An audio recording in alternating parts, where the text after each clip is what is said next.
Good morning guys. Yan, schedule ko nang magpalit ng bedsheet sa kwarto ng ina.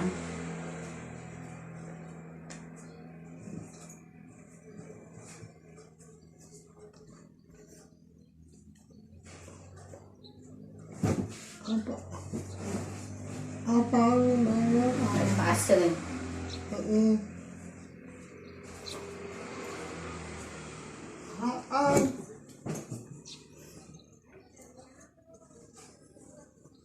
Mana? Ayan guys, magpalit tayo ng bedsheet. Saan ka punta?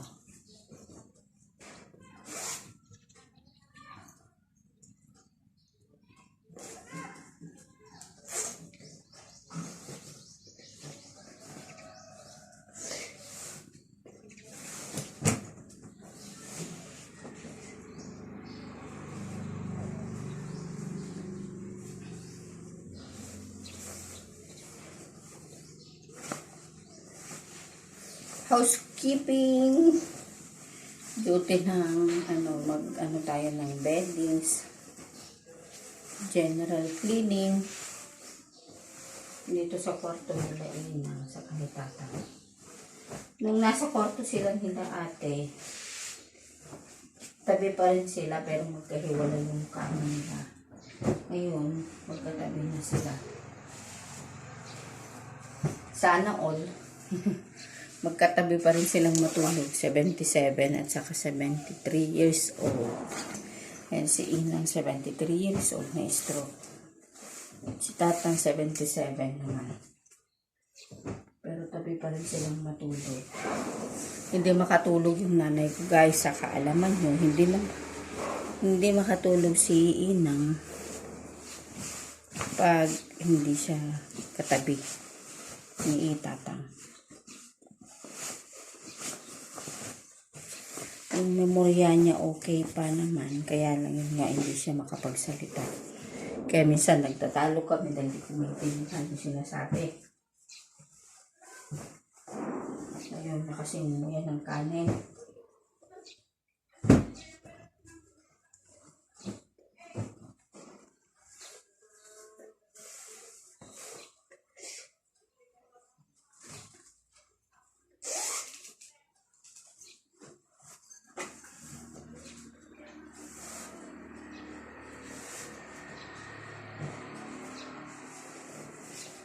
Ayan. Hi, kamo. Hello, kamo ah. Good? Oh, ayan. Ayan si Inang, payat. Pero blender namin yung pagkain niya. Para lang makakain. Hindi talaga siya nagmumuya. Kaya sinasabi niya, good morning.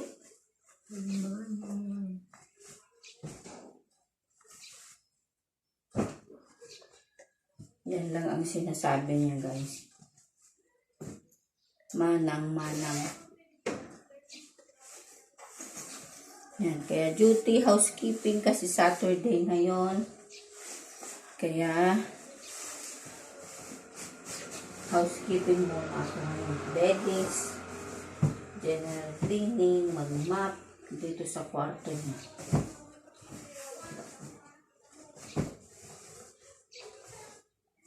Next week, March na naman.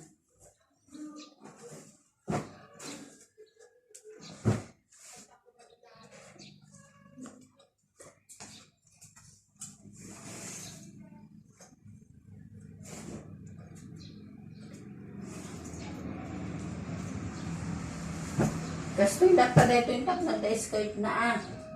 Dito na eh, bakit katuntuman eh.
Hindi ko yata nakuha yan.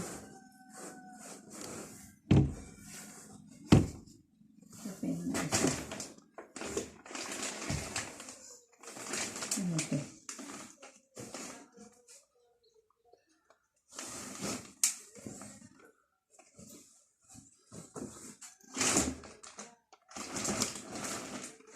Ba't nasa ilalim kasi may ibig sabihin. Single na yan, hindi na yung kasya. Pang single bedsheet yan.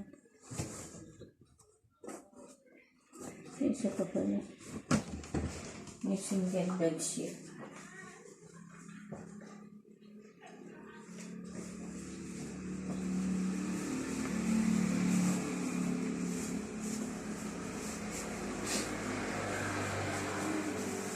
Nung lumipat kasi kami dito sa bahay nila, ginawa namin ng bahay.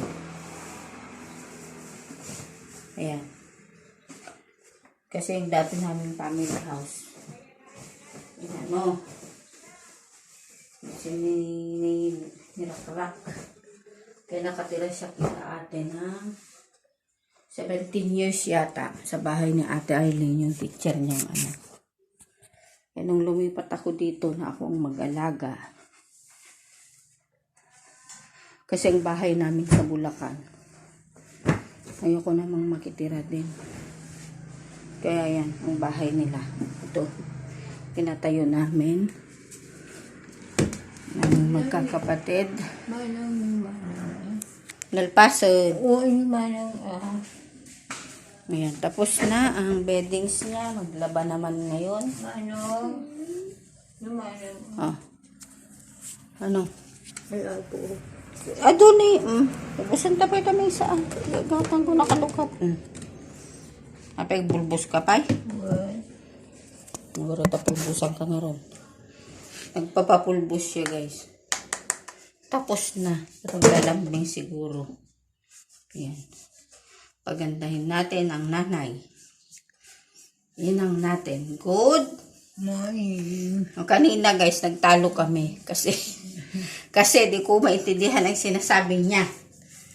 Papalit niya lahat, pati kumot, saka kumot ni tatang. Hindi ko naman alam. Hindi ko maintindihan.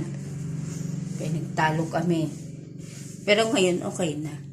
Yan, ganun naman. Love you. Love you. Love you. Lapig sangit. Good Morning. Ingat tayong lahat. Bye-bye. Bye-bye.